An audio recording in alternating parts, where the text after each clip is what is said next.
So today we're going to be making homemade chicken strips and french fries. We're going to start off with the chicken strips. You'll need chicken breast, breadcrumbs, and eggs, along with your choice of seasonings if you want any. I'm not adding any this time around. To start off, you're going to put your breadcrumbs and the seasoning of your choice in one bowl, and take some eggs and put them in this bowl and mix them up. I'm gonna do that now. All right, and then once you have your breadcrumbs and your eggs all mixed up, you're gonna want to take your chicken breast and cut it into slices, however big or small. Sometimes we do little cubes, sometimes strips. It's up to you. All right, so we've cut up all our chicken. I use an entire pack because we're more of a leftover family type of household. But it's up to you how much you want. I just kind of use this to measure out and make sure it's all gonna fit.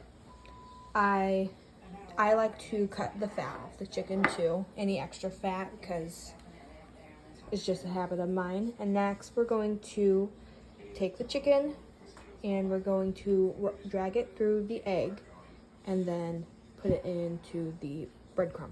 Right, so what you do is, I like to use a fork because it's less messy for my sake. Kind of stab it, sometimes use tongs, and then we're going to kind of just drag it in there. Let all the excess egg kind of just drip off. And once you think it's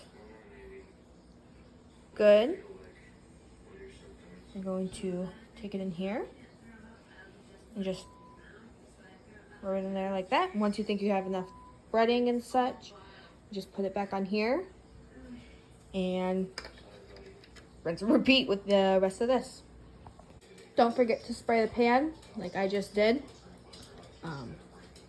Otherwise you're going to be scrubbing quite a bit afterwards. Potatoes, I did yellow potatoes just cause. I mean, you can do different kinds, it doesn't matter. But we're going to start slicing these up and then put them on the pan. So this is all the chicken cut up and breaded. I had a request for just some chicken without the breading, so I just dipped them in egg wash, which I haven't done before.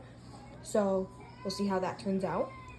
Then you're gonna set your oven at 400 degrees and let that warm up. And while you're doing that, while that's doing its thing, I'm going to start preparing the french fries. So here are our french fries. I did a traditional french fry cut here, but it doesn't matter how you cut them, just as long as they're cut.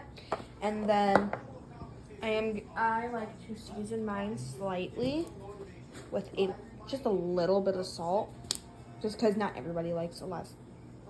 It all depends. After they're cooked, people can add their own seasonings and such. But I'm gonna add a little bit of salt there, and then I'm gonna put them in there at 400 for 20-25 minutes. All right, now it's time for cleanup. My least favorite part. So we are all done. It took a little longer than 25 minutes just because I wanted mine a little crispier.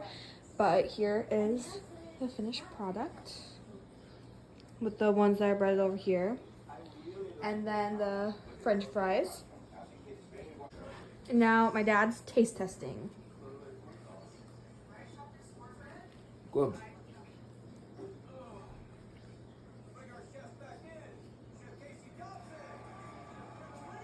Good job. Okay.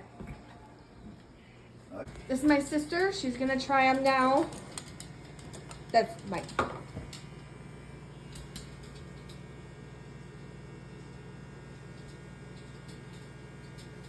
It's actually pretty good. Actually? Yeah. No, why did you say it like that? I don't know, but that was actually good. Try the fry. What'd you do to these?